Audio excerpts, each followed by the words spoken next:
News 24 తెలుగుకి స్వాగతం. నా పేరు రవలి. వార్తల్లోని ముఖ్యాంశాలు ఇప్పుడు చూద్దాం. గాజులపల్లి గ్రామ వైఎస్ఆర్సీపీ లీడర్ కనుమల బొజ్జయ్య మాట్లాడుతూ తాము జగనన్న ప్రభుత్వంలో ఎంతో లబ్ధి పొందామన్నారు. పేదలకు జగన్ దేవునితో సమానమని మాకు ఎంతో సహాయం చేశారని అన్నారు. పేదలు బాగుపడాలంటే మళ్లీ జగన్ ముఖ్యమంత్రి కావాలని కోరారు. సచివాలయం, రైతు భరోసా, మరి హాస్పిటళ్ళు, స్కూళ్ళు అభివృద్ధి ఏందో యానో చేసినాం. మేము ఏదో అక్కడ దావలు ఆడ ఇంత చేసాం. మాది అభివృద్ధి అంటే ఎట్లా? ప్రతి ఇంటికి సేవ అంటే జగనన్న సేవే సేవ. మిగతా ఎవరు ఆ సేవ చేయలేరు, ఆ సేవను చేయలేరు. అసలు వాళ్ళకు రాదు. ఆయనను చూసుకొనే కాపీ కొట్టుకొని వెళ్ళిపోతాడు. అంతేగాని అతన్ని చేసినంత అభివృద్ధి ఎవరికి రాదు. తర్వాత ముఖ్యమంత్రిని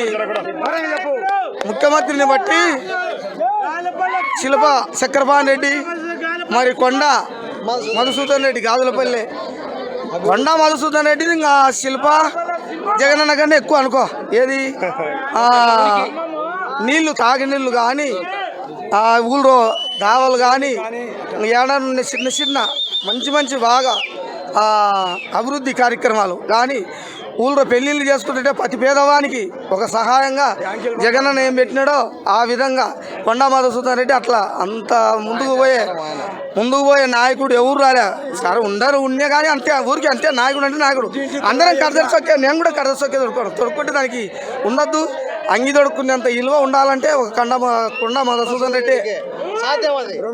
తర్వాత చక్రపాణి రెడ్డి, మహానంది దావా ఒక 2 కిలోమీటర్లు తప్ప మహానందిలో పోయి చూడండి. శిల్పా చక్రపాణి రెడ్డి చేసినంత అభివృద్ధి మరి ఎవరన్నా చేసిన ఇంకా గతంలో ఒక 10 ఏళ్ళ కిందట 10-15 ఏళ్ళ కిందట చూసుకోమని చేసినారేమో. ఇంటింటి కోలాయి మధుసూదన్ రెడ్డిలే. మహానంది పుణ్యక్షేత్రంలో చేసినంత అభివృద్ధి శిల్పా చక్రపాణి రెడ్డి చేసినట్టు గతంలో 5 ఏళ్ళ కింద కనుక చేసుకోమని ఏమన్నా ఉందేమో అట్లా పోయి చూసుకోమని. ఎవరైనా సరే ఆ ప్రభుత్వం కానీ ఇంకా ఉన్నారు, బీజేపీ ప్రభుత్వం కానీ, తెలుగుదేశం ప్రభుత్వం కానీ, ఇంకా వీళ్ళు సిపిఎం కానీ అందరు చూసుకోమని. శిల్పా చక్రపాణి రెడ్డిని పోల్చుకోలేరు. ఊరికి అనాల్సిందే కానీ చేయలేరు. మరి ఆ పొలప ప్రతి చిన్న గ్రామంలో సచివాలయం, ఇది రైతు భరోసా. అసలు అయ్యొక దేవాలయం అనుకో, గుళ్ళుగా ఒక సచివాలయాలు కాదు, దేవాలయాలు. ఆ ఊరికి వచ్చాను అయ్యగారు దేవాలయాలు ఉన్నట్టే ఉంటాయి. అది బాబు, దానికి మించి ఎవరు చేయరు. ఇప్పుడు వచ్చేది కూడా జగనే. నా ఊరికి అనుకోవాలా వీళ్ళు అంటే అన్న ఇప్పుడు జగన్ సార్ గారు ఒకరు వస్తున్నారు, చంద్రబాబు నాయుడు గారు కానీ, జనసేన పార్టీ కానీ, బీజేపీ కానీ మూడు కలిసి వస్తున్నారు. ఒక్కరి మీద ముగ్గురు కలిసి వస్తున్నారు కదా, ఎలా ఉండబోతుంది ఈసారి? ఏం పడిపోతుంది? చంద్రబాబు నాయుడుని ఎప్పుడు చూసినోళ్ళే. ఊరికే ఏదో ఒకటి చెప్పి నేను ఇట్లా వచ్చి ఇట్టని 2 మాటలని వెళ్ళిపోతాడు. మళ్ళీ వెనకేముండదు. ఈ పవన్ కళ్యాణ్ అన్నాడు,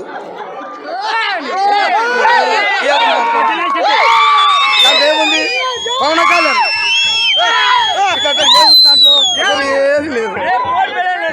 మోడీ ఉన్నాడు కానీ రాజ్యం మోడీ ఇట్టనేవాడే. ఏముంది దాంట్లో? అది మనమ్మడు.